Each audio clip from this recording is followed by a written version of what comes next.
Everywhere you look in my background, you'll find people who despise America and want to transform it radically. Americans often wonder, why am I so comfortable with anti-American extremists? And why are they so comfortable with me? People also wonder why I polarize America at home. Average income of the top 1%, the breathtaking greed of a few, And apologize abroad. There have been times where America's shown arrogance. Well, you'll understand as I tell you about the dreams from my real father.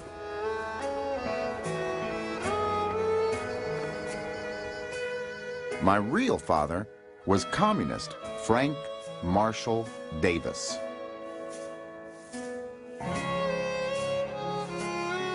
He was a card-carrying member of Communist Party USA, card number 47544. He was a Marxist and staunch supporter of Uncle Joe, Soviet dictator Joseph Stalin. I am what's known as a red diaper baby, the child of a Communist Party USA member. My real father was a communist organizer in Chicago and Hawaii, as well as a talented writer and poet. Frank Marshall Davis, writer.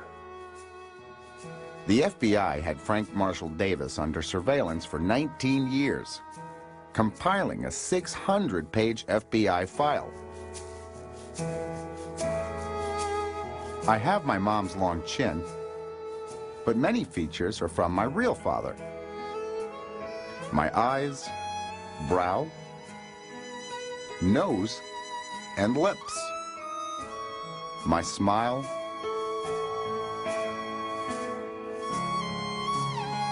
my body and stature, and my build. We're both 6'2", and my deep voice. Joined together many times to counteract what is going on and the attitudes of whites. We both smoke. Like my real father, as I get older, age spots are showing up. I look more like him every day.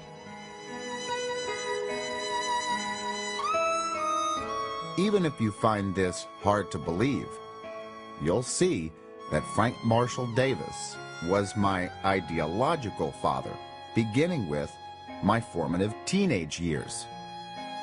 He taught me the doctrines of Karl Marx, embedding me with the ideology of class struggle that he said would one day bring a dictatorship of the proletariat to America. By the time I was 18, Frank Marshall Davis's worldview became mine. And my mission in life was to fulfill his dreams. My father was a foreign student, born and raised in a small village in Kenya. He grew up herding goats. My father grew up herding goats in Kenya. I know. I sold myself to America as the multicultural ideal.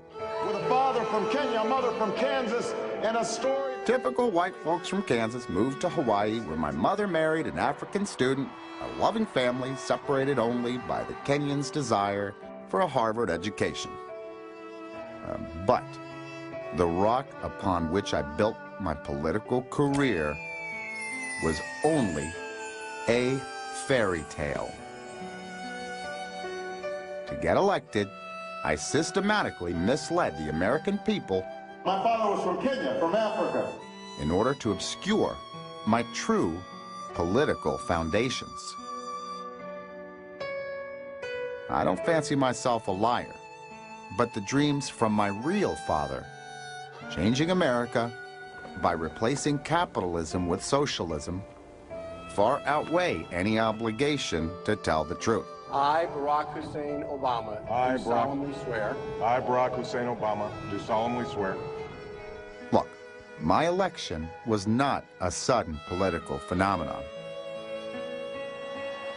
It was the culmination of an American socialist movement that my real father, Frank Marshall Davis, nurtured in Chicago and Hawaii, and has been quietly infiltrating the U.S. economy, universities, and media for decades. We are the ones we've been waiting for.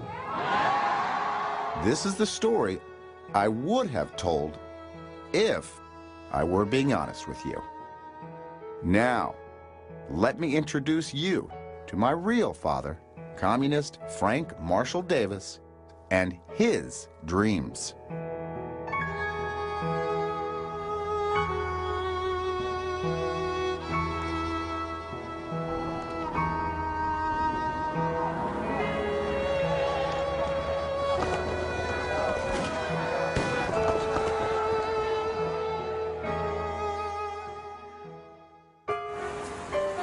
Three years after the Bolshevik Revolution, the American Communist Party was founded in Chicago by journalist John Reed. For the next 60 years, CPUSA received funding and orders from Moscow, which it implemented without question.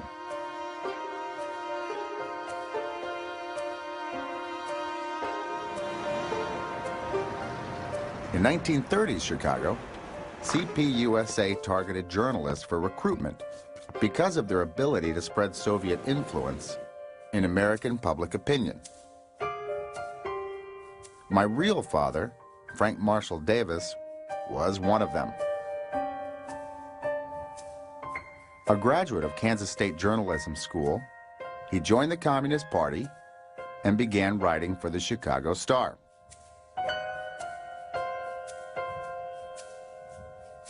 During his 20 years in Chicago, my father wrote for all the communist publications and was deeply involved in an astounding number of communist front organizations. Frank Marshall Davis was assigned by CPUSA to recruit blacks into the movement.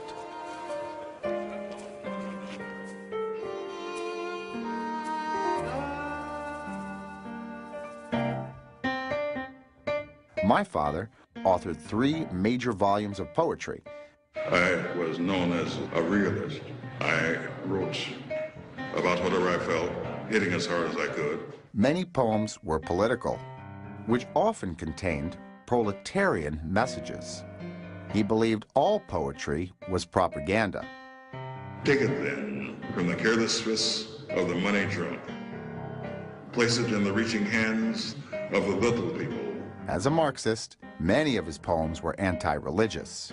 Your tales about Jesus of Nazareth are no go with me. Grace is a Dixie nigger. My father was an avid photographer. While in Chicago, he started a camera club. The Lens Camera Club. I have to have been president of it. He specialized in nude photography.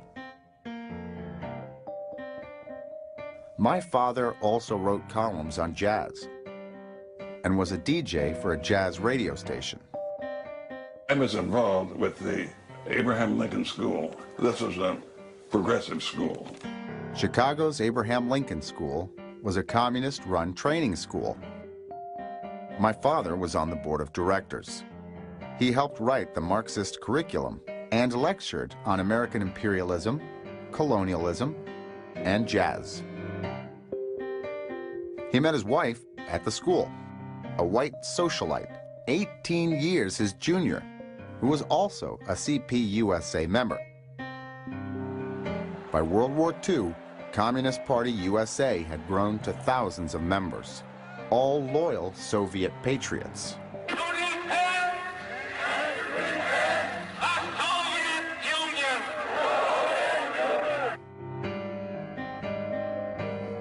Some became spies. and stole America's plans for atomic weapons, helping to ignite the Cold War. Well, you know, I had an FBI agent who had been my personal agent. The FBI began tracking my father in 1944. He was placed on Security Index A, meaning he would be immediately arrested in the event of war with the Soviet Union. U.S. naval forces in Hawaii were an obstacle to Soviet expansion in Asia. So in 1948, the Kremlin ordered CPUSA to facilitate a U.S. withdrawal from the islands. CPUSA assigned Frank Marshall Davis to Honolulu, where he began writing for the communist newspaper, the Honolulu Record. In his frankly speaking columns, he flawlessly mirrored official Soviet propaganda. He blamed American capitalism for starting World War II, denounced the Marshall Plan, and demonized President Truman as a fascist colonialist warmonger itching to launch World War III. He preached government health care, wealth redistribution, nationalization of industry, and bashed Wall Street. Anyone opposing socialism was KKK, a white supremacist. Crisis in Honolulu, caught like the rest of Hawaii in the paralyzing grip of a dockman's strike. I met all of the ILWU top brass. My father helped organize the communist-controlled International Longshore and Warehouse Union. In 1949, they mounted a strike aimed at taking control of the island. It eventually failed after 177 days. As in Chicago, Frank Marshall Davis was given the task of recruiting blacks for the Communist Party. Comrade Frank Marshall Davis suddenly appeared on the scene to propagandize the membership with the purpose of converting it into a front for the Stalinist line, complained Edward Berman of the Honolulu NAACP. The National NAACP revoked the Hawaiian chapter's charter to prevent a communist takeover. The Eastland Committee, I was under subpoena then to testify. In 1956, my father was subpoenaed by the Senate Subcommittee on Un-American Activities. When asked about his Communist Party membership, he pleaded the Fifth. That would indicate that I had been a member of the Communist Party, and I have never told anybody that.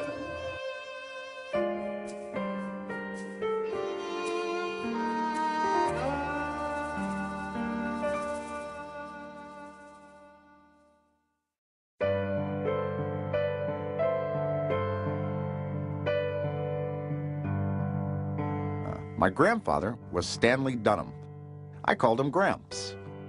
He enlisted in the U.S. Army during World War II, and my mother, Stanley Ann, was born while he was away.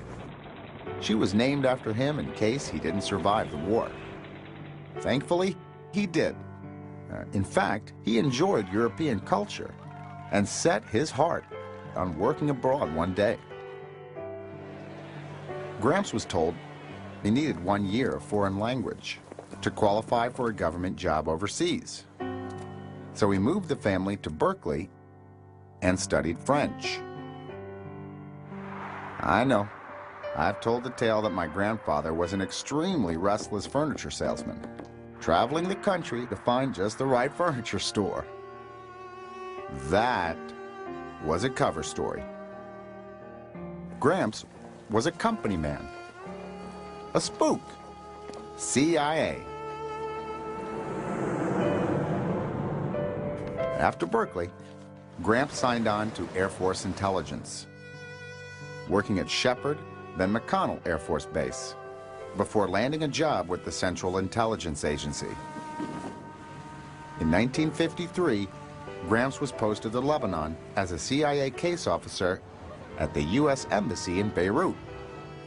That's where Mom got her first taste of living in third world countries. And she loved it.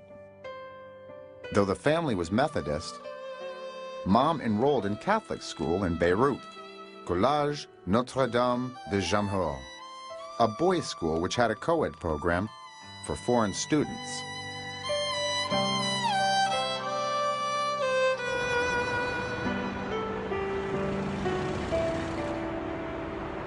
As the Red Scare deepened in the 50s, Boeing Corporation in Seattle began producing the B-52 Stratofortress, a long-range strategic bomber designed to drop nuclear bombs on Russia.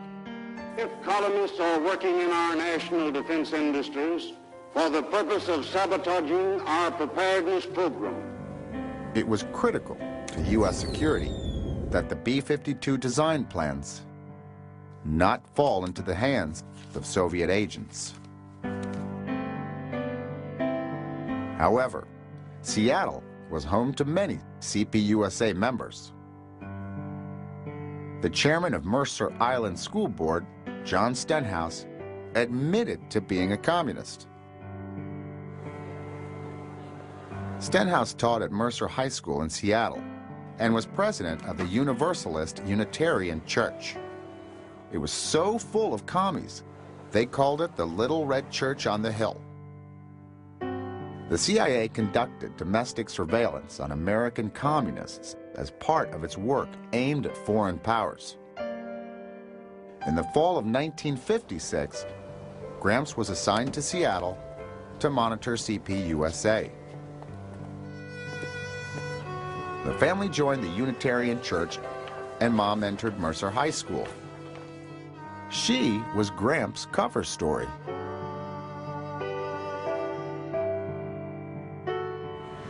As a teenager, Mom hung out at Seattle coffee shops, listened to jazz, and read beat poetry. Mom was often in conflict with Gramps. She found him oppressive and overbearing.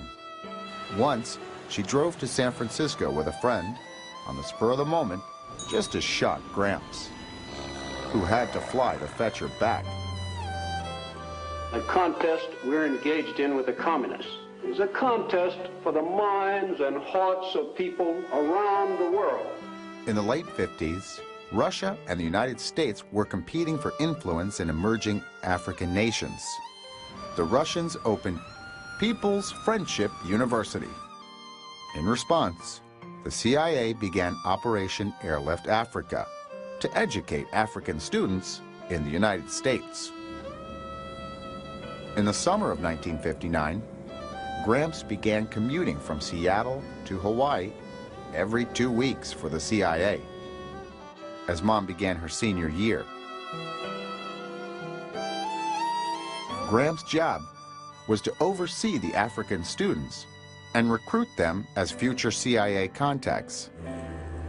Arriving in Honolulu from Kenya in August of 1959 was Barack Hussein Obama. That's how he pronounced his name, Barack. He was welcomed at Hickam Air Force Base by none other than my grandfather in a traditional Hawaiian ceremony. Barack Obama's arrival was covered in a local newspaper, where he complained of the unexpected high cost of living. Over the next 9 months, Gramps blended in as a furniture salesman, joined the Unitarian Church, and struck up casual conversations with local communists, including my real father, Frank Marshall Davis.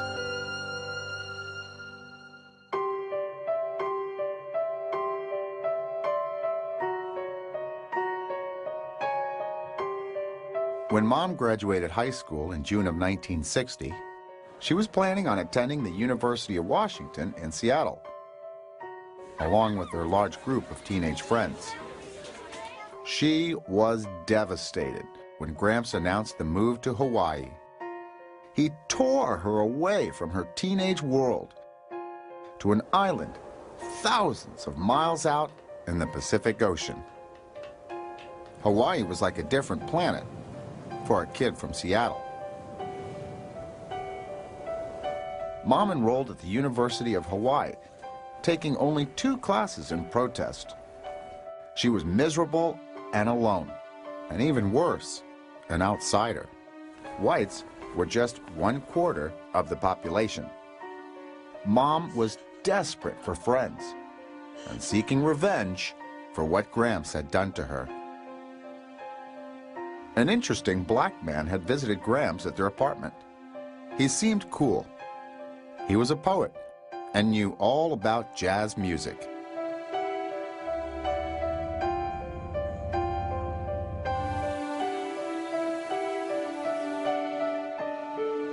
Mom began skipping class, sneaking over to Frank Marshall Davis's house to hang out. Your lips, sweeter than old wine. Your eyes, more beautiful than April rainbows. I do not love you for just your body. He read her poetry. He played jazz records for her and showed her his nude photo collection. At some point, she agreed to pose.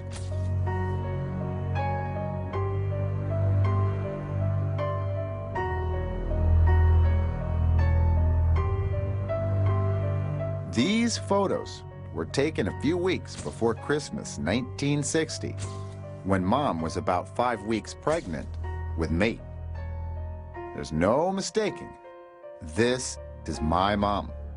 The long denim chin, the petite mouth, the arched eyebrows, the earlobes, the thin upturned nose.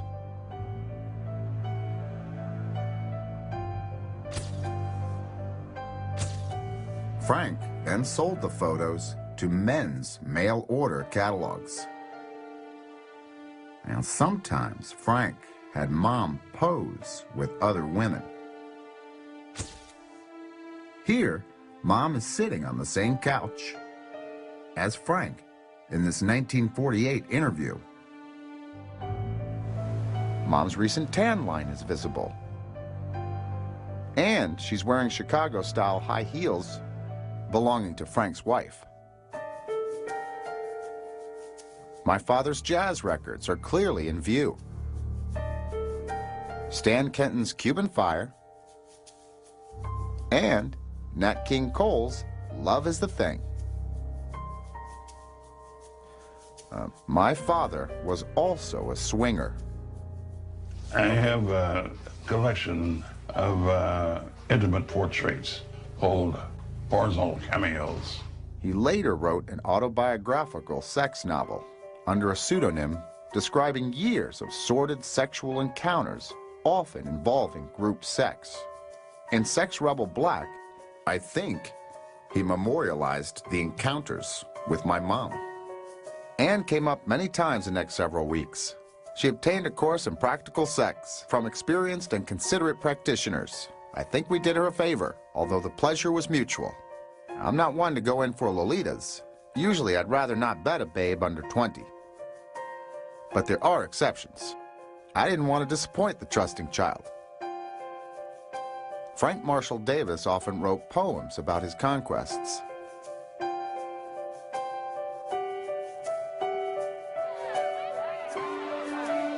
A few weeks later, just after New Year's 1961, Mom realized she was pregnant. When she told Gramps, he yelled until she revealed who the father was, which made him yell louder. Mom screamed back, "It's your fault for dragging me to an island where I don't have any friends." Gramps knew it was because of his job that Frank Marshall Davis had entered their home.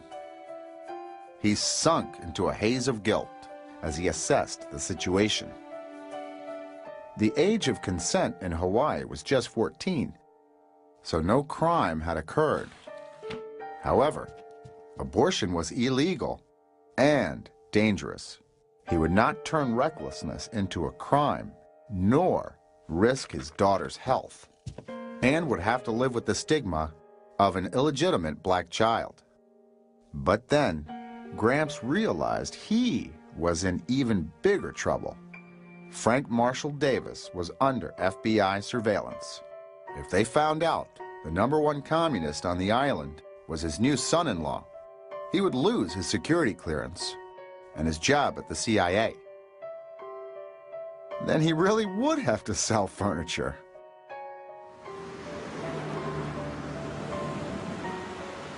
Gramps decided to meet Frank Marshall Davis at a bar in Waikiki. Frank said he was sorry, but he was married with 5 kids and didn't want his wife to know. He suggested they find a substitute father to marry Mom. A black man.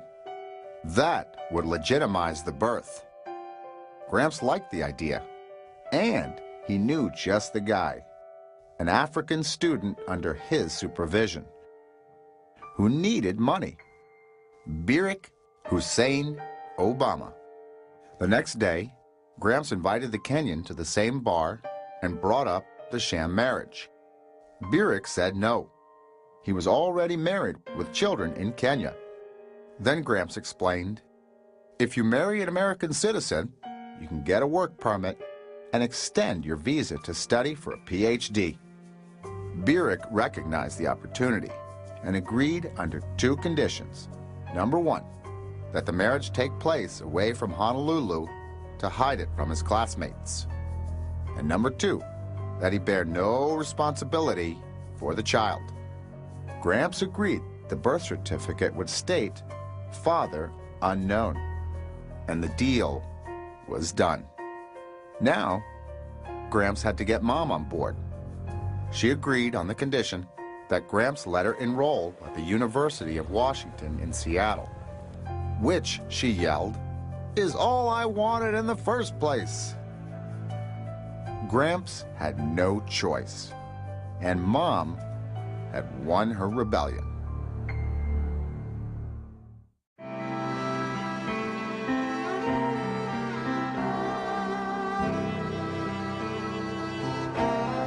A few days after the semester ended, Mom and Barack Obama flew to Maui for a civil wedding.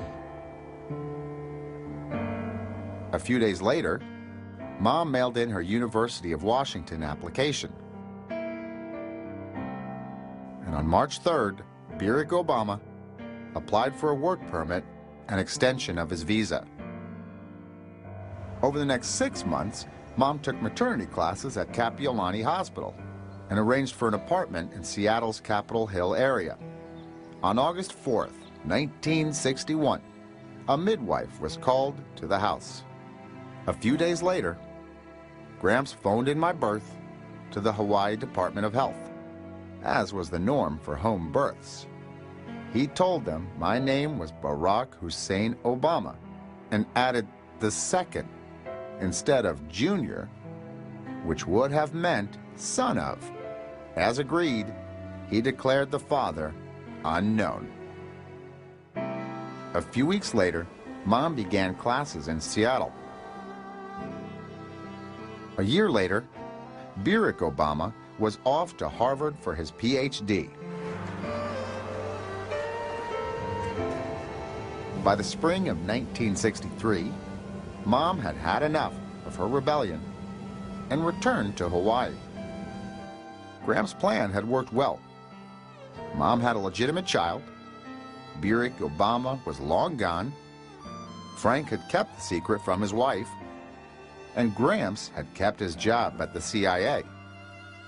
A few months later, according to plan, Mom was granted an uncontested divorce. And this East-West Center is doing a lot of research on so many interesting things. Next, Mom re-enrolled at the University of Hawaii at the CIA-funded East-West Center, where Gramps was busy recruiting foreign students. Mom fell in love with an Indonesian man, Lolo Sitoro, in her Russian class. Gramps had recommended she study Russian as a path to employment at the company. Mom married Lolo, and in 1967, we joined him in Jakarta. We had a live-in maid. Lolo had pre-registered me for school under his name and religion, Islam.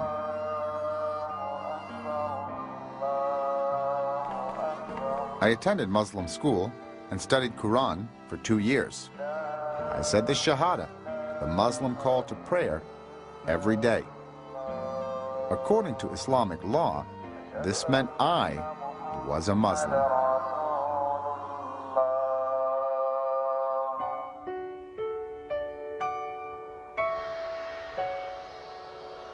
In December of '71, Mom returned me to Hawaii to begin my American education at Punahou, an exclusive first-class prep school. Gramps obtained an affirmative action scholarship for me as a black student. However, a problem emerged. With a white mother and father unknown on my birth certificate, the school required the appearance of Barack Obama to secure the scholarship. So Gramps tracked down Barack at a government office in Nairobi. "Remember me?" he asked. Barack didn't want to bother. Said he'd done his part of the deal 10 years ago. So Gramps offered the Kenyan his own apartment and money to spend. A month-long Hawaiian vacation. All he had to do was show up at the school with ID and keep up the ruse for young Barry. Recently divorced, my real father moved to Waikiki, where Gramps took me to spend time with Uncle Frank, as I was told to call him. Uncle Frank was affectionate toward me. He read me poetry, and we bonded. Often, as he and Gramps drank whiskey, I felt I was witnessing some complicated, unspoken transaction between the two men. Soon enough, at age 12, I learned the truth. I was poking through some boxes at Gramps' place when I found my birth certificate. Why was the father unknown? I demanded to know. Gramps slowly came clean, and I cried and cried. Why had no one told me the truth? Gramps dropped me off at Uncle Frank's house, where Frank tried to make light of the situation. In the end, I was happy my real father was near me, instead of in Kenya, a world away. Frank later wrote a poem for me that memorialized the moment. Pop stands, shouts, and asks for a hug. I see my face framed within Pop's black framed glasses.